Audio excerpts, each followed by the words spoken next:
fast, but something we'll discuss a lot with Six Rangers is how many of them brought an added dimension of personality to the team.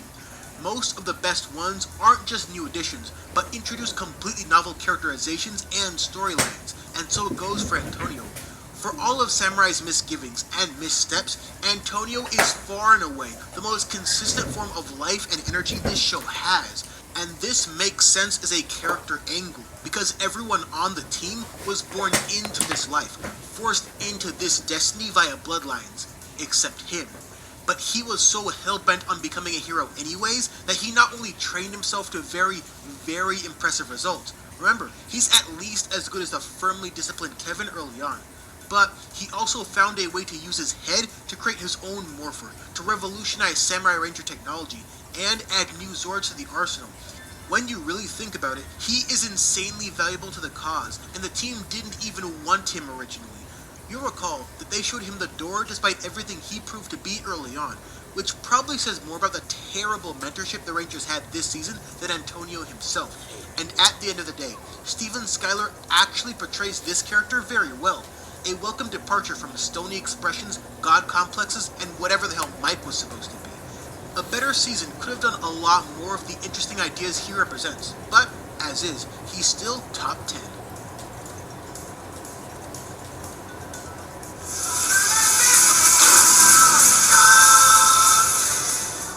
Calling Jason Scott a really good Six Ranger almost feels unfair given how easy and welcome his return to the team was.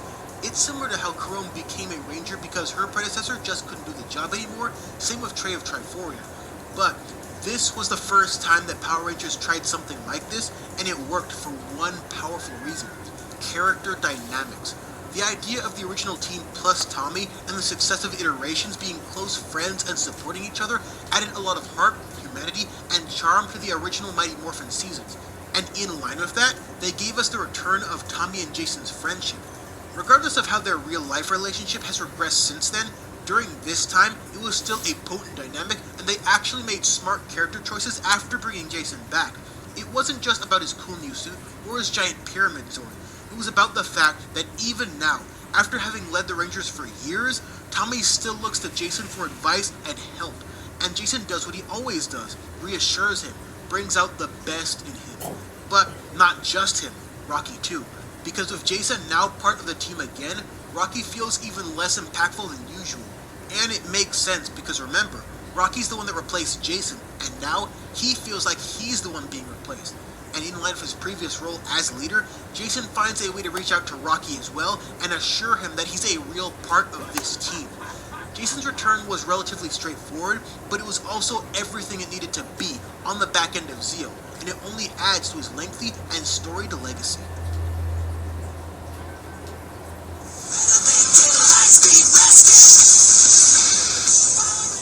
It figures that the first purely original, 100% American Ranger is also one of the better ones. After all, the best villains are also American exclusive, so it's a wonder that we don't get more of both nowadays. Ryan Mitchell is a good example of a Six Ranger with a captivating backstory that adds onto the season in progress. Captain Mitchell had to make the ultimate call while his family's life literally hung in the balance, and Diabolico, being a villain, naturally uses that angle to train Ryan in the ways of evil. Ryan's character arc and what his return means for Captain Mitchell and Dana also represents a great example of one of my favorite types of dynamics in Power Rangers, the father-ranger dynamic, and we get two of it here. For whatever reason, mothers have it a bit tougher on that end. But it adds a brand new layer to everything that Captain Mitchell is going through and trying to accomplish, in addition to creating a powerful reason for Ryan to complete his arc, as opposed to just getting hit really hard and snapping out of it.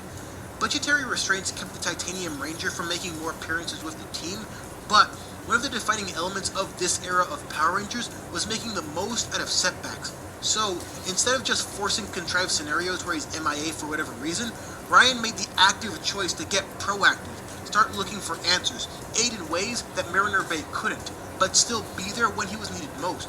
And that's the biggest thing that stands out about Ryan as a character. He's a unique Ranger for all the reasons I discussed, but he's also a good character, with a defined personality and vision in terms of how to end this demon crisis. Not a ton of overall screen time, but Ryan Mitchell made the most of the time that he was given.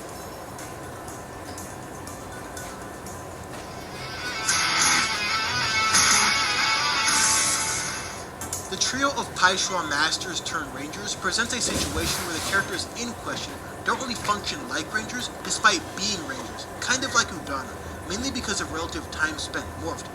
This also applies to Cat Manx, but I see her as more of a supporting character, so don't worry, she'll be on another list. But I don't really see that as a major problem, or even a problem, since most of you are overly familiar with my mantra of Power Rangers are people first. The Spirit Rangers are a great example of just that, because the primary reason all three are this high is how each of them add to the themes of Jungle Fury by progressing all four Rangers present. Master Fat is a more straightforward lesson, but it adds a welcome new layer of toughness to the often less aggressive Lily. Master Finn provides a great challenge for both RJ and Casey, as well as uncovering more about the intricacies of the relationships among all three, providing the best character-driven episode of the three Master episodes. And Master Soup is the most valuable on the education side of things, as his lessons are the most interesting and the most needed given who he's teaching. And the way he teaches is exactly the way Theo needed to learn. The fact that these all-time great Ranger mentors are Rangers on top of their invaluable contributions is just icing on the cake. In a season predicated on learning to be great and looking beyond expectations, these Masters find unique ways to embody all of that while also learning a thing or two themselves from the situation at hand. And what the Spirit Rangers became as a result was essentially a better version of what Dagron added to Mystic Force. So while they weren't morphed for all that long, nor did they really even have morphers, all three earn a spot on this list for heavily contributing to an all-time great and all-time underrated season of Power Rangers.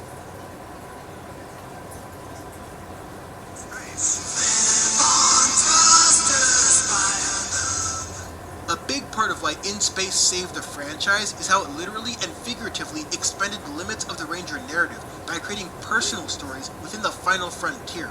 Within that story is Zane, who is a lot of things, but he represents something very powerful too. Both him and Andros became Rangers. They didn't just find their morphers at random, meaning that the roles the former Turbo Rangers undertake likely once belonged to others no longer with us. Thus, Zane probably represents the last dying breath of the previous In Space team, which gives context to Andros' early actions and why he preserved Zane for all that time.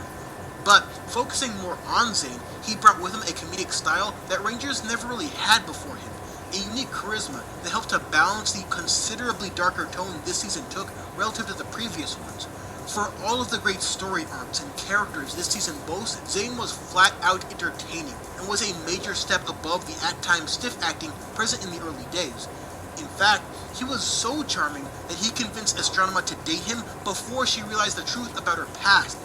And yeah, responsibility and stuff, but him attempting to sneak out of Ranger duty just to make it to that date was one of the funniest Ranger scenes ever filmed. But even with the humor of that episode, it still showed a powerful side of Zane, one that could see the goodness in Astronema before even Andros saw it. He's a prankster, a flirt, and plenty of fun, but even one of Astronema's monsters recognized Zane as one of the universe's most powerful Rangers, a statement that actually carries weight, since this is Season 5, we've seen all kinds of otherworldly Rangers to this point. I consider Zane almost an evolved version of Ryan Mitchell, because of his powerful backstory, his strong connection to a member of the team, and being very proactive and resourceful in his own right. All of those traits, mixed in with his memorable personality, made him all-time great.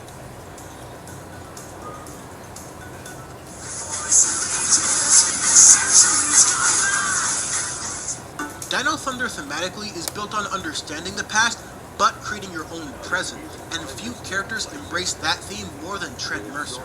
We know he's an update to the classic Green with Evil saga, but instead of just copying that, they conceive a unique story that's more fitting with the modern Ranger team.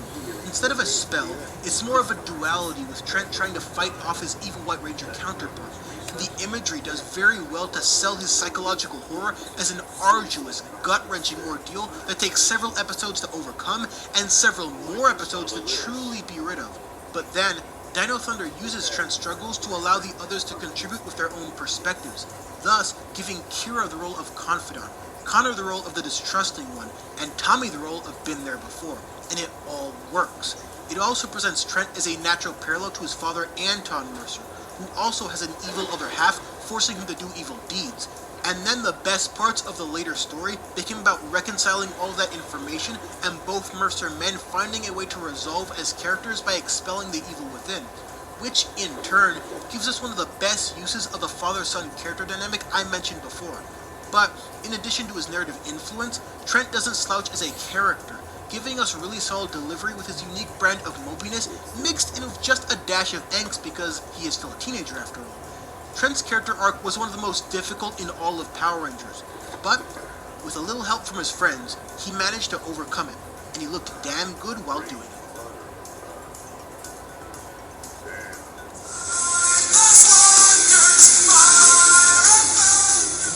The most interesting thing about Time Force is how most of the meaningful character development can be tied back to any one character's relationship with Wes. He helped develop Jen into the greatest Pink Ranger ever, and likewise, his counterbalance to Eric helped make him an all-time great Six Ranger, and the setup is perfect. Eric has had to struggle and fight his entire life just to scrape by, while people like Wes skate on good fortune and better finances. It would have been easy, if not a little comically overdone, for Power Rangers to make him more of an antagonist, but even at his worst, he's always treated as someone who's just a little bit misguided, but never completely wrong. That was the smartest route to take, because the way he's operated is the reason he has a Silver Guardian job, which in turn leads him to becoming the Quantum Ranger. He's highly skilled, highly motivated, and highly ambitious, all great traits. So then, his character arc became not about losing any of that, but about slowly and methodically gaining the knowledge that others can change their destinies. Others can actually push him forward instead of holding him back. Others can be trusted. It's a long journey towards a character resolution for Eric, but what makes him a great character is the fact that it should be. The Eric we first meet is the way he is because of years of ingrained perceptions about life, and that's not going to change overnight. Somebody please tell Ninja Steel that. Instead, it's patient, it's paced out, and filled with both steps forward and steps backwards because every path has a few bumps on the road. And in time, Eric learns that even though Wes and him are different, they can still be equals. They can still be friends. The picture-perfect ending for one of the franchise's greatest and most complex characters.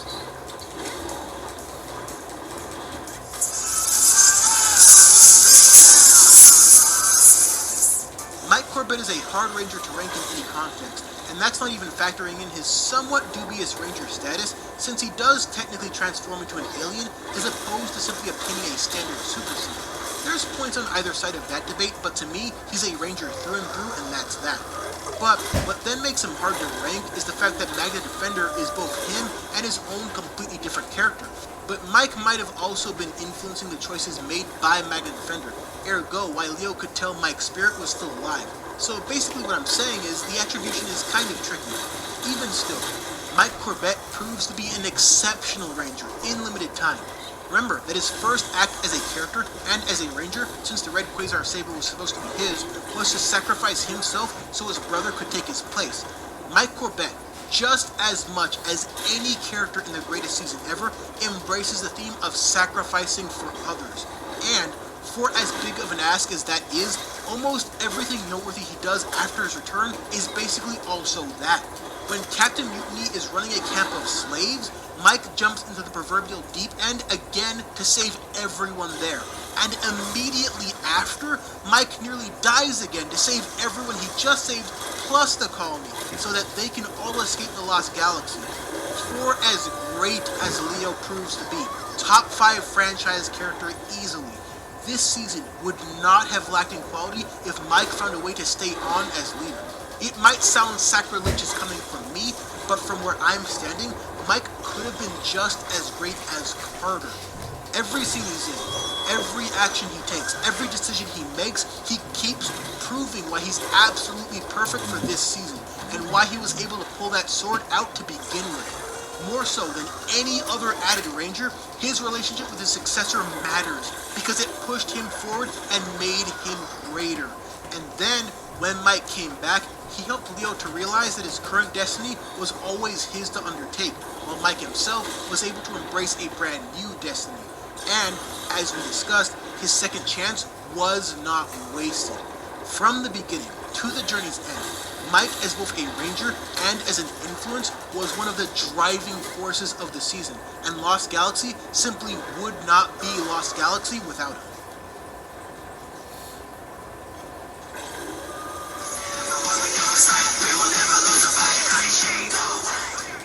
David de la Torre represents the epitome of an actor perfectly suited to play his ranger role. There have been plenty of really good portrayals of rangers over the years, but this one might just be the best one. And it kind of had to be, to get the most out of the quirky, unconventional, but still layered mentor turned ranger in RJ. We understand that Jungle Fury prides itself on character growth through proper tutelage, but it also prides itself on looking beyond the surface level. RJ represents both traits perfectly. While the Masters allowed the Rangers to learn lessons in a more traditional fashion, RJ is anything but traditional, as is apparent with his choice to embrace the wolf spirit. And that's critical, because that out-of-the-box mentality perfectly coincides with the fact that Casey is also something of an outsider on his own team. The season knows this, and highlights that dynamic, which allows Casey to learn, and shows off the myriad of ways RJ is able to teach. And then, when RJ does become a ranger, they do the smartest thing they could do by placing him and Casey at an awkward leadership crossroads. And once again, RJ's unique brand of mentorship shines through and helps both characters come to new understandings. There's a lot of great ranger mentors, but so few who can be as inventive and creative as RJ, who also goes through his own valuable struggles as a character. Through those struggles, even Fran is able to be a valuable contributor to the theme of learning, in addition to RJ being able to reconcile with his father. Jungle Fury is a very smart, very purposeful show with its message, its plot, and how the characters are affected by both. But RJ added that extra something that made the series a blast to watch, in addition to being an interesting season to discuss. That would have been enough to make him high on this list, but what then makes him top tier is how necessary his character episodes are. How they represent important character hurdles that require continual growth and aren't just cleanly resolved after 22 minutes. Jungle Fury as a season, better than almost any other season, made all of their characters matter. And while Casey is more narratively important, he never would have been without a great master. But just edging out RJ was the one ranger I consider the greatest mentor of them all. Before we get to him though, let's bring in some honorable mentions.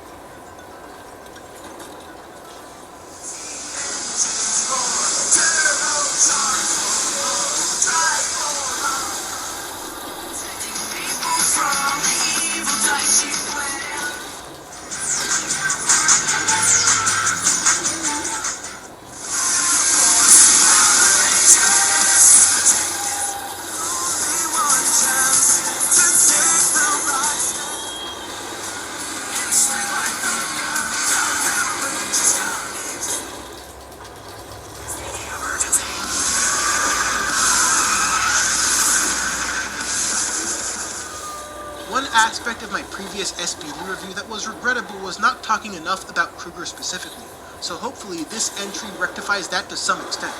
Kruger is easily the best character in Power Rangers in terms of organizational leadership. His poise, his experience, his ability to test and lead his team in very specific ways makes him a cut above anyone else in a comparable role.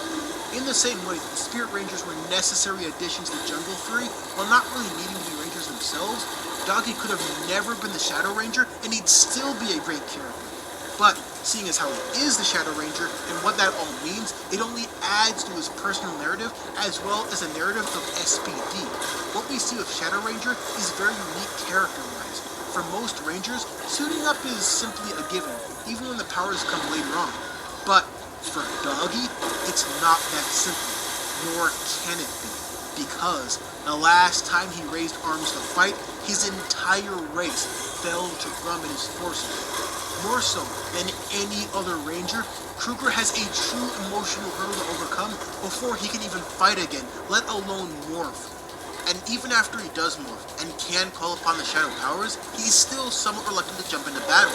It's mainly to teach his cadets a lesson, but I think it's also about knowing that the last team that relied on him died right next to him.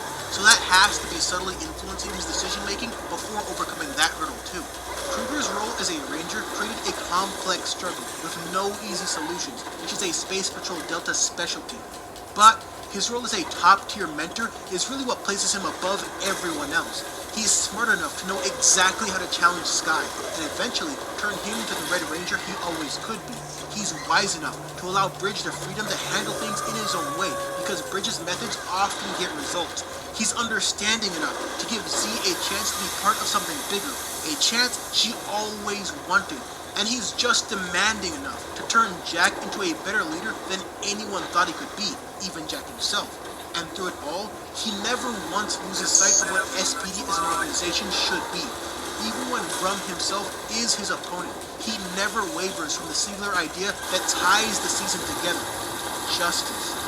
John Toohey was pretty good in his second mentor role just a season later, but before that, he was nearly infallible. And more so than any character on this list, nothing about the season Kruger is in would work without him, and specifically him at the center of it all. Rowdy Kruger is number one, so the list is done. And as always, thanks for watching. Justice is served.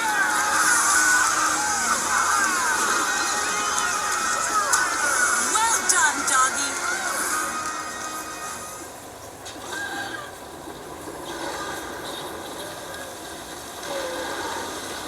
Alert 1 to book room. Empty.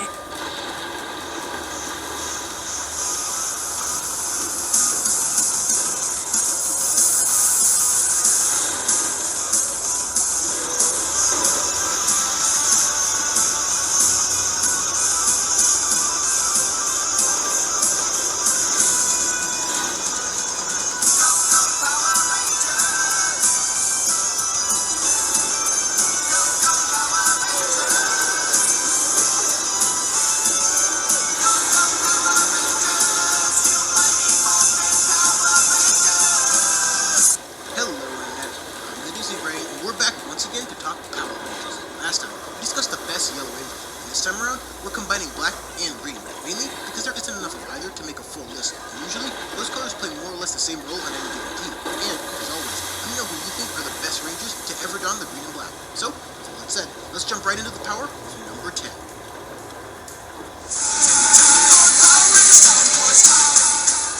Trip is an interesting Ranger, not just because he's a alien, we've had plenty of bullies, but because for someone who isn't human, he seems to have a lot of inherent positivity regarding him. He always had this almost childlike can-do spirit, which I mostly appreciated, even though it could be a little much sometimes. And when he does lack in pure physical ability, he makes up for it in technical know-how, something I place a high value on, which seasons focus more on technology than mysticism. Through it all, what really makes him a good Ranger is his willingness to take a stand when it matters most, as well as be willing to work with even Nadira to do what's right. That actually ends up being a big part of why Nadira herself started questioning Ransic's hatred towards humans. I think he could have been a bit higher if they did more of his Zybrian background, but Time Force also had a more important story to tell in the foreground, so I don't really hold that against him, but even still, a powerful way to kick off the list.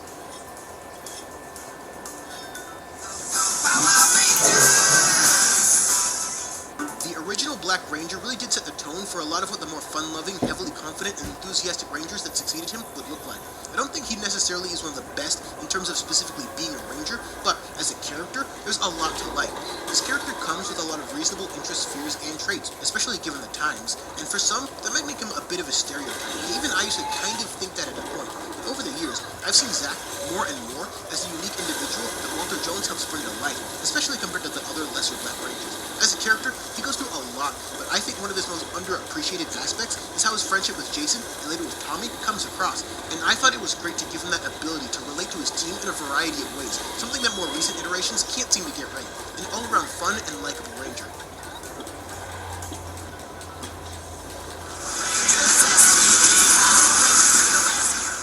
Breach Carson might just be one of the nuttiest Rangers you'll ever see, and I love every bit of it. He's one of those off-the-wall figure types that never truly existed in the Ranger universe prior to him, and it really hasn't existed since, and for me, that's one of the major reasons that it works here. Similar to Trip and other Heart of Gold type Rangers, he's often underestimated, but usually pulls through and proves himself to not just be a viable member of the team, but a valuable one, which is why he eventually gets promoted to SPD Red Ranger. But at the end of the day, what I love most about Bridge is his eccentricness.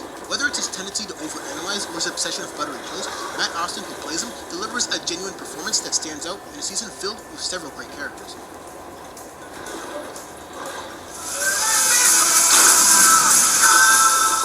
Other than being one of only a handful of Rangers that has sported both the green and the black, Adam Park is simply a great character for representing and overcoming a simple yet powerful hurdle: confidence. In one way or another, it defined him throughout his entire life, and eventually led him to actively pursue the martial arts as a means to escape the bullied childhood he endured. But even as a ranger, his confidence is constantly tested, since his history makes handling superhero challenges that much more daunting. His more low-key, downplayed persona worked really well in the series and helped inspire many of the character arcs of future Rangers to varying degrees. But his best episode might just be the one where he's technically not part of the team anymore. In the Power Rangers in Space episode, Always a Chance, Carlos, Adam's successor, loses his confidence after an ill-fated battle, and now it comes full circle, as Adam has to now use everything he's learned to assist the next generation in overcoming their own hurdles. That, and knowing his power coin was defective and morphing anyways, made for an incredible episode. And we all know years later, from Once a Ranger, that he develops into a mature and effective leader as well, if only for a short time. Johnny Young Bosch is one of the definitive faces of Power Rangers, and his character of Adam is one of the all-time best.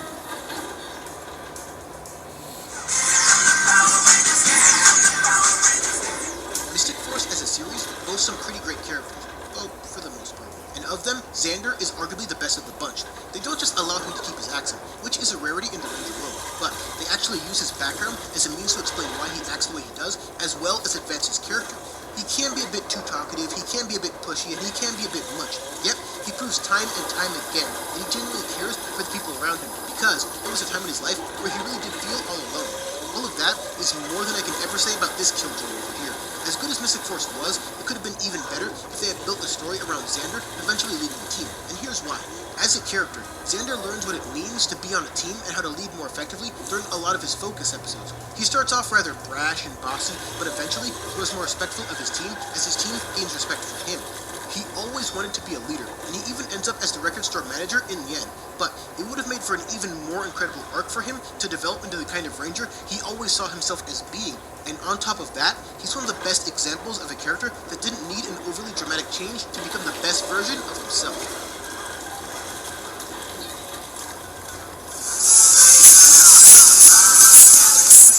When Lost Galaxy premiered, Power Rangers drastically modified their casting culture by going with an older team versus the teenagers that most of the former teams had.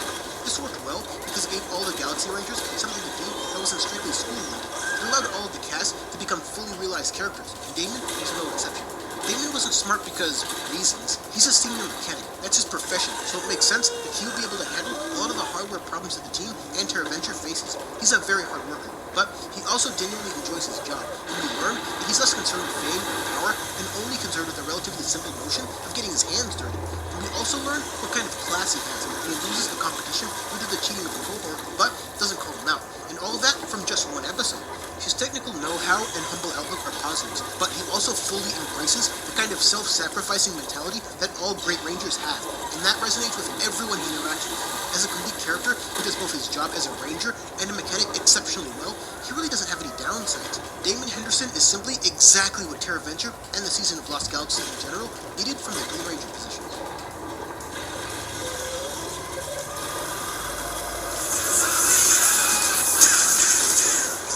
One of the most unique Rangers of all time has to be Ziggy Grover.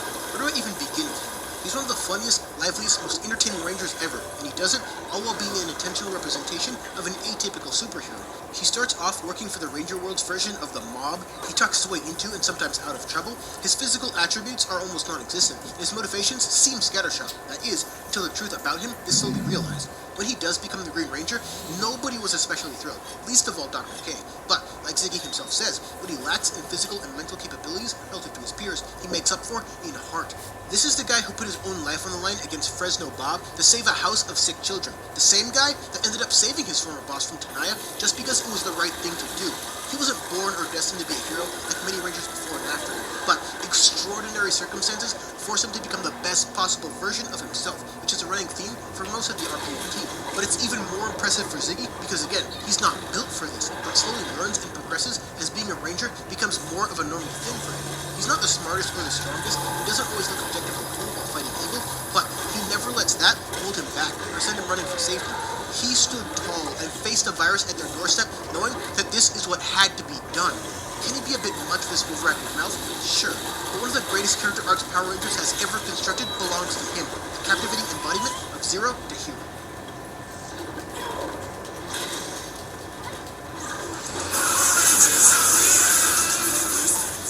In a season filled with nothing but great decisions, one of the best was the early focus RPM placed on their Black Ranger. Scott gets plenty of the spotlight too, being the leader role. Dylan really does carry a lot of the major story threads. His past and how it affects his present is a constant point of focus as the RPM lore continues to unravel. And even though most of the major reveals on that end aren't all that shocking when you really think about it, it's less about the reveals themselves and more about how they all end up playing out during the course of the series. But what really makes him a great character is how he balances being emotionally closed off with being connected to his team. He doesn't just blow everyone off, there's nuance there. He challenges Scott and Dr. K early on because he realizes the absurdity of the Red Ranger and a computer screen bossing him around. He connects to Summer because they both end up caring about each other, and she's the most invested in helping him recover his memories. And, maybe most importantly, he's Ziggy's biggest defender. He's the one saving him from a prison beatdown. He's the one that helped get him out of jail in the end. And he's the one telling the others to deal with it when his unofficial little brother becomes the Green Ranger. And all of that is in spite of how much Ziggy seems to annoy him on the surface level. And even though he doesn't always express it in the most direct ways, because, again, he's still something of a brooding bad boy, he has this inherent understanding of the people around him and who he needs to be in relation to them. And that, maybe more than anything else, is really what makes him a great Ranger. Not just his strength or his abilities, but the way he can back people up and call people out when the time calls for it. For all of Dylan's familiar traits, by allowing so much of the story to depend on him, RPM created a truly special Ranger.